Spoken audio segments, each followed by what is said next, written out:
each of you, and if you could just say who you are and where you come from in a kind of blind dating kind of way. Hi everyone, my name is Joanna Bordeaux. I'm from Ivans, Tower Hamlets, Loom and Redbridge. I'm 49 and I identify as a black cisgendered woman, and my pronouns are she, her. Hi everybody, I'm Faye, all the way up from Newcastle. I own a specialist cleaning company and specialise in sort of mental health crisis cleans, specialist cleaner, post-trauma and post-death cleaning. Hi, I'm Nicola Rodriguez, I'm 48 and I'm from Brentwood in Essex. And for the last 20 years I've helped people declutter and reorganise their homes, and I also support women that have been in domestic abuse relationships, being a previous survivor of that situation. Hi, I'm Donna Hall.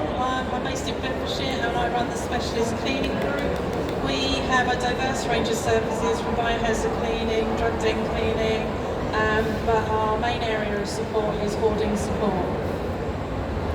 So, can I start with you, Joanna? How closely would you say that mental health and the home are linked? I think mental health and the home are very closely linked. I think we make assumptions sometimes that our home or a home is a place of safety for everybody. And that's not always the case. There are many people who are struggling with homelessness or risk of homelessness. They're struggling with relationships within the home, and that can impact our mental health.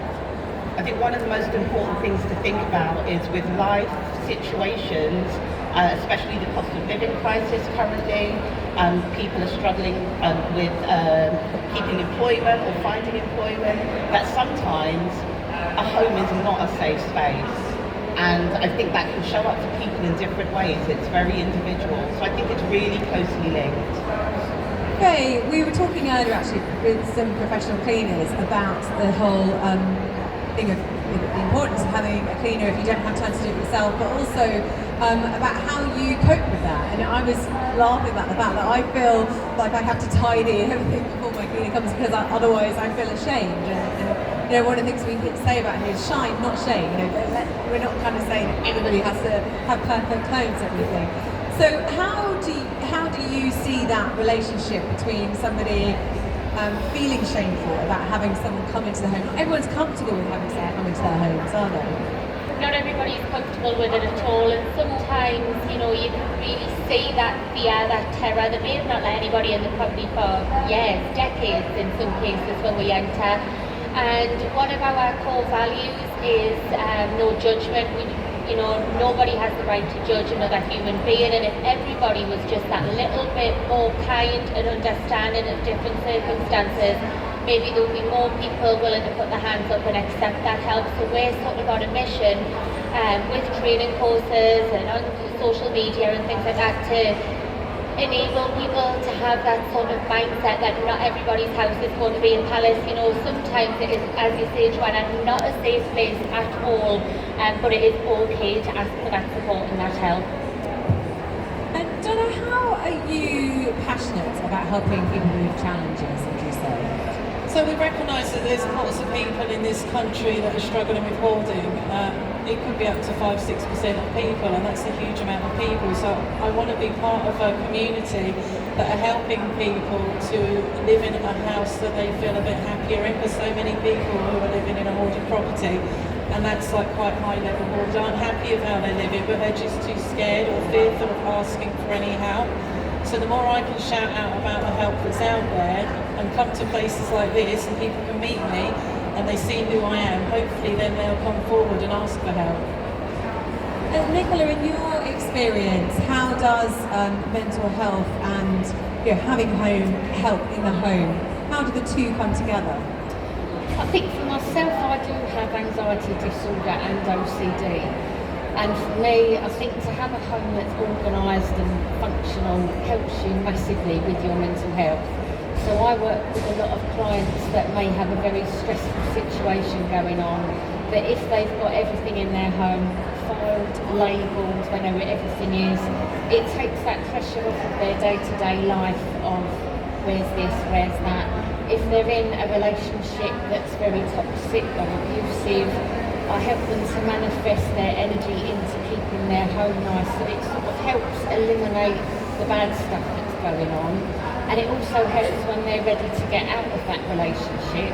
They know where everything is if they need to quickly flee straight away. So I think that is massively important. Joanna, what would you say are the challenges that people face when it comes to their homes when they have mental health issues? I think if somebody is struggling with their mental health, it can show up, as I said, in many different ways. It could be that there's lack of energy, being able to get up and just organise their home. It could be that they don't want to open letters because they're struggling with anxiety and fear and worry around money, which then can lead to their rent or mortgage not being paid and further financial worries. It can also be isolation and loneliness, and I think since the pandemic there's been an increase in people experiencing isolation and loneliness, even if they're living with other people in their homes. So I think one of the most important things in our team at Minded Town Hamlets Women Redbridge, what we try to do is connect with people and make sure that people aren't struggling alone. So we're finding since the pandemic, and even prior to the pandemic, that sometimes services expect people to come in to at an open door. We have our doors open and people should come in. But I think one of the things that we looked at over the last year, and a lot of mental health charities are exploring, and even the NHS mental health services, is that we can't always wait for someone to come to us. Because usually when people walk through a door, they're coming in crisis. It could be that it's a financial crisis, it could be their mental health crisis, but I think the most important thing that we are trying to do and that we're encouraging the community to do is have a community response to mental health, to reach out to people, connect with them, ask them twice, are you okay? Is everything going okay for you? Can I help you in some way? And really just start those conversations. That's interesting, because I was just wondering, how difficult do people find it to reach out for that help? Some people can find it really difficult to reach out for help. So we're a charity, a mental health charity in East London. And one of our projects, which is a Stigma project, and we've got some of the ladies here today, it's all about meeting people where they feel most comfortable. Now we've had over 400 women access the project over the last 3 years. And one of our surveys recently identified that 80% of the women didn't know where to go for support before the project. And the project is for diverse Muslim women, so we meet in mosques, in safe spaces that women identify for themselves, so it's not easy to reach out for help. Well, yeah, I mean, that's interesting, Nicola, because this is touching on, you're talking about domestic abuse, and how do you see that relationship between the home, but also wanting to reach out for help as well? I think it's very, very hard to accept that you are in that situation, and it took me 2 years to realise what was happening to me. And then where do you go? Who can help you? With what I was going through, I didn't have physical scars, and it's finding that area of I need to get out, where do I go, help is there, which is why I'm trying to help as many women as I can now through my work, that they'll open up to me and say this is happening to me, and I'm able to educate them on the police side of things, going to the domestic violence unit of how they can get a restraining order, evidence they need, even just go to the police and say this is what's happening to me. And it's a very, very daunting situation to be in, but once you've accessed those areas and you've got all those things in place, you can then start your new life again, which is what I've had to do. Are you comfortable talking to us about how you managed to get that help and how you managed to change your situation? Yeah, I did go to the police because my ex-partner had put a price on my face and also made a lot of threats towards me and my family. The domestic violence unit was fantastic, that they straight away got me a restraining order for a year. I was able to find somewhere else to live through my ex-husband. Then I went to go and see a life coach and a therapist to help me understand about narcissistic behaviour, toxic behaviour. And then it was I need to get a new car because he's had GPS trackers all over my car. And then once I'd started doing the therapy and educating and then developed my Essex Dolly brand, totally changed my life. What I'm interested in, when you're going through all that, how important is your home to you? when you're Oh, going through all that? massively. So I literally had to flee overnight with my son, and we had nowhere. And because my son is autistic, I couldn't go to a refuge or a hostel. And it was his dad that said, because it was my ex-partner, not my son's dad, he could see what was going on, and he said, "You're going to have to come and live here with our son. Spend 4 months here till you've got your restraining order. You've got a safe place. He doesn't know where you are." And it was the hardest thing I've ever done in my life, of leaving somebody that is that obsessive and dangerous. But it's been the best thing that I've ever done to start my new life again now. Fantastic. I want to give it. Donna, what would you say are the daily challenges that people struggling with mental health are? I guess it's very different from person to person, so I can just speak about the people that I see and I work with. And their challenges are the feeling of isolation, as said before, not knowing where to go for help. And when we're not feeling our best, should be the time when the help is openly there, but people have to search for it, and it's so hard to search for it when you're not feeling in tip-top condition. So it's so hard for people to find a way through, and they just feel stuck, overwhelmed, and just it's almost like they're in a box that they just can't find their way out of. So organisations like all of us, we really have to do our bit to make sure people know we're there. And although we are a lot more open about having these discussions, I think, would you say there's still shame around admitting they're struggling and reaching out for help? For hoarding, absolutely. The majority of the public see it as people being lazy, people being dirty. It's absolutely not that. People are struggling with their mental health. They want to change things. They just don't know how to. They may be living in unsafe properties. They recognise that, but they just don't know how to move forward, and they can be so overwhelmed that the ability to move forward has just made them freeze and stuck. So it's not recognised by the general public, and hoarding is a recognised mental health condition now as well. So we need to recognise it, and all of us need to talk about it, whether we're living in a hoarded property or not, and then hopefully people will openly talk about it more themselves. What's your advice to someone, whether they're a friend, relative, neighbour? Because maybe sometimes it's not possible for that person themselves to reach out, but maybe somebody else around them wants to find a solution, or at least some way to help them. What's your advice to them? I think if you're someone around them, it's really important to educate yourself first, rather than go in there all guns blazing, because that can just ruin relationships. So really educate yourself first, find out what's surrounding the area. We run free support groups, and there are other support groups up and down the country, so find out what's on offer. And then you really just have to pick your moment when you're talking to your family, friend or relative, and just gently offer support and say you're there when they're ready. So we're talking about hoarding there, and I feel like we want to come back to that as well, but maybe we go to the other side of it when it comes to obsessive cleaning. Faye, what's your experience of, obviously your cleaning is your passion, but have you ever seen it on the other side of that, where it's tipped over to the other side, not necessarily for you, but for people that you've come into contact with? I have, yes. I've worked with a variety of people. I also work in Mind, actually, up in Newcastle, with people who need home hygiene help.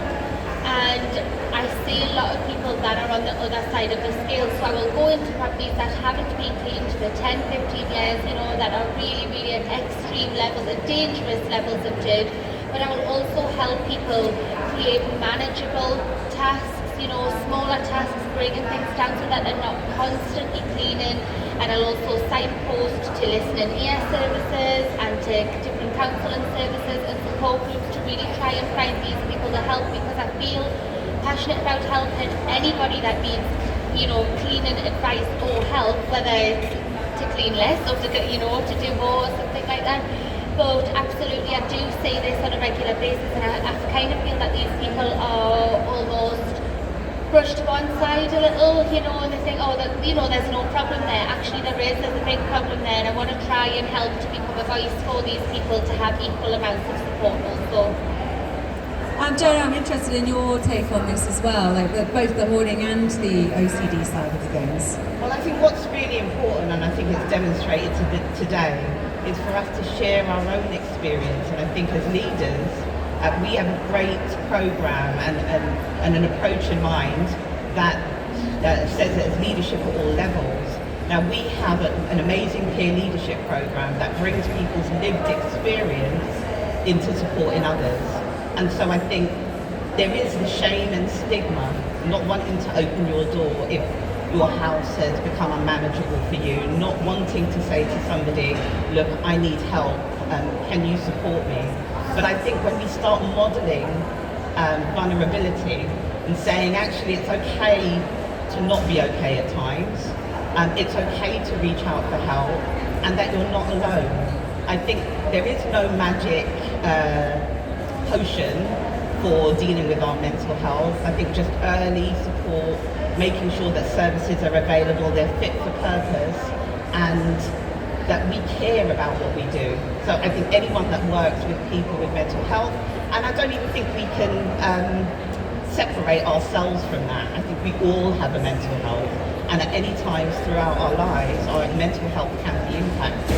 And I think that modelling and leadership and vulnerability, right from the top, from any one of us, really helps to support people to say, actually, I'm not alone, and I actually can talk about it. I haven't checked with the audience. Does anybody want to say anything or ask any questions at the moment? We'll ask again at the end, just in case you wanted to ask. Okay. Nicola, I'm interested, with your background of what you went through, when you go into other people's homes, is it something that you kind of keep your eye open for? I suppose, Yes. is people struggling, and how do you do Massively. that? And what do you do about that as well? Through my experience, I've learned how to pick up signs of things, and also to be there as a pair of ears to listen. So a lot of girls that I've worked with, families that I work with, they start to use me a bit like a therapist. So when they start opening up and saying little things like, my husband's not very happy with me because I went out last night, and I sort of, while I'm doing my job, I'll be listening. And I never pass judgment, but I'll drop little hints to sort of say, do you think that's acceptable? Are you happy with that? And there's been a few ladies already over the last 2 years that I've actually helped and supported, that they could safely leave that relationship, and they knew all the things that they had to do for their own safety. So I did have a lady about 6 months ago that had to leave her relationship, and she was frightened about her safety. So I was able to give her my CCTV man's number to get all her cameras installed. I then referred her to the domestic violence unit because she had evidence that she did need a restraining order. And then also through your local council, if they see that you are high risk, they can give you a grant through Safe Partnership to put extra security in your house. So knowing those things because of my background was why then I was able to say to her, this is what you can do. So I my Essex House Dolly isn't just making your home amazing, it's checking in on your mental health and are you safe and are you okay, and your children. Because it's interesting, isn't it? Because actually sometimes you don't know what's behind closed doors. That actually people can appear very different on the outside to the home. I mean, Donna, what do you find with your line of business in that respect?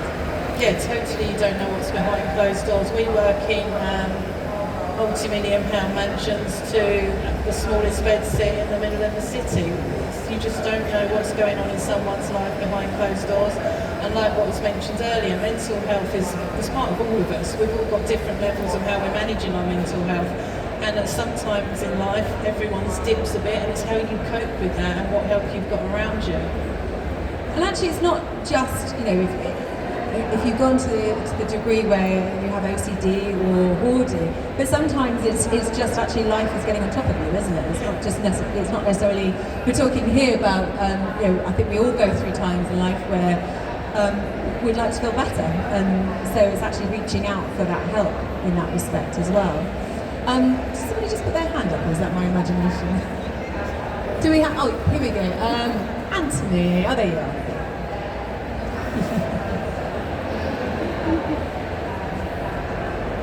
Hi, good afternoon everyone. My name is Marianne and I'm a Neom resident. I just wanted a question for Joanna, to say for the residents of Newham, how can they access your services? So if you live in Tower Hamlets, Newham or Redbridge, you can access our services really straightforwardly. You can go onto our website and complete an online registration form. It's really, I think as well, if you are not digitally included, that you can call our telephone number at 0207 510 1087. But equally so, if you don't live in Newham, you can reach out to National Mind. National Mind have an info line and they can signpost you to your most local Mind association. Joanna, what would you say, what role do you think leaders and influencers, we have a lot of influencers here, play in terms of dealing with mental health, but also attitudes towards mental health? Well, I do think leadership shapes attitudes. You know, if we talk even in organisations that the leaders set the tone for the whole organisation, they absolutely shape attitudes and behaviours. And I think one of the most important things, as an example of our organisation, over 60% of our team, that's right from the trustees across the board, have lived experience.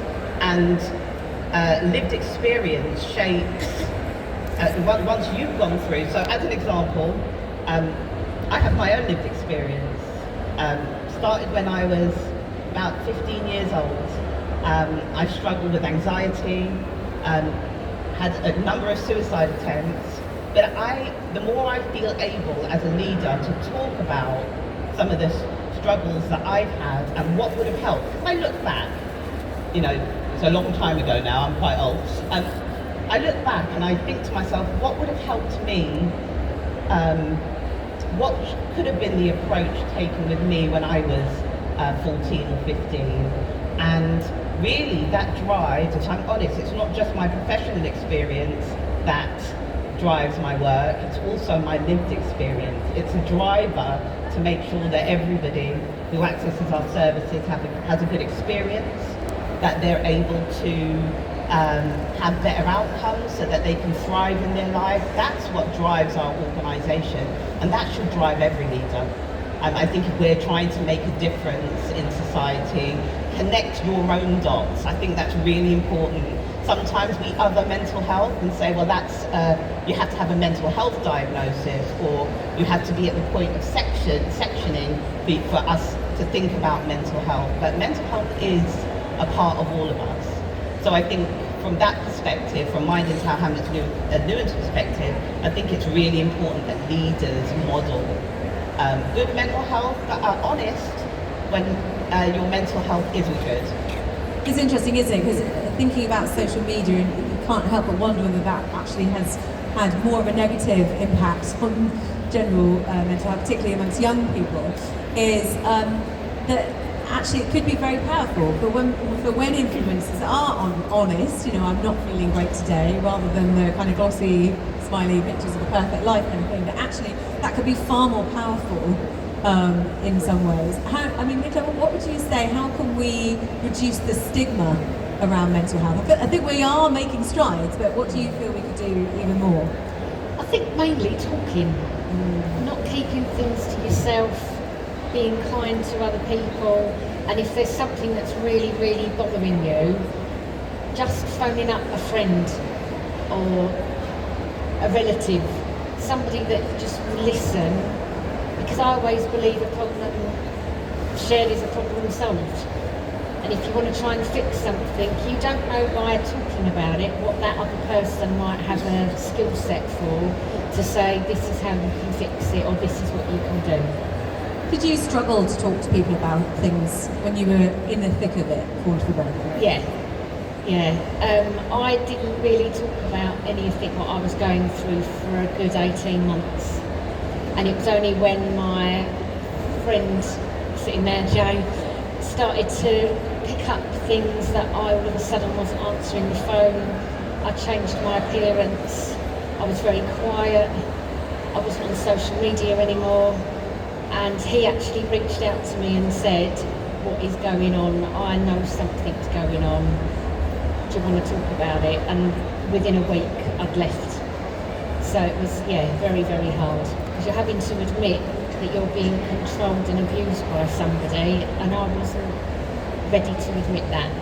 Well, yeah, half the battle is seeing it, isn't it? Yeah. Before admitting it, even. So. Yeah. Do we have any more questions before I ask for a final word?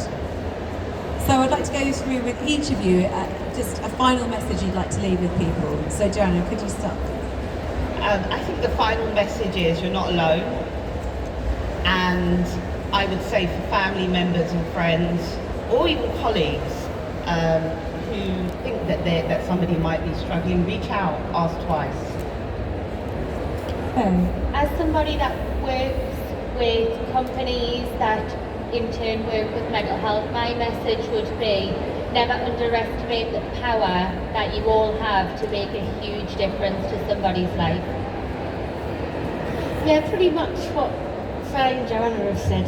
Speak out, ask for help. There's nobody that's going to judge you, and somebody will always have been wearing your shoes, so definitely talk about it.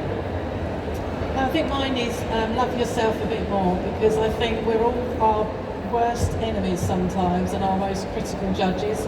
So if you can just wake up in the morning and just say to yourself, yeah, I like myself today, that'll start your day off and make a bit of a difference. I'd like to add my one is to genuinely ask people, how are you? And want to hear the answer as well. I think that's something as well that all of us can do, isn't it? Do we have any questions before we close this? I want to make sure this is an open space, and I'm sure that all my experts here will be very happy to talk to you if you'd rather talk privately to someone. Oh, hang on, we have one question over here. I don't know. There we go. Hi, so I'm somebody that has anxiety and low mood. I'm at a point now where family and friends are very supportive, work knows about it, but at home you have those days where you just can't do anything, or a couple of days. And I find that's really hard getting back onto the sort of routine after that time. What would you give advice for trying to sort of pick up getting back into a routine after you've had one of those low periods?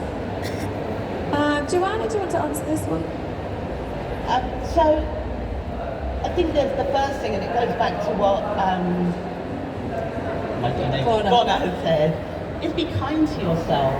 I think sometimes we put a lot of pressure on ourselves, and we get pressure from other places that we have to get back up quickly.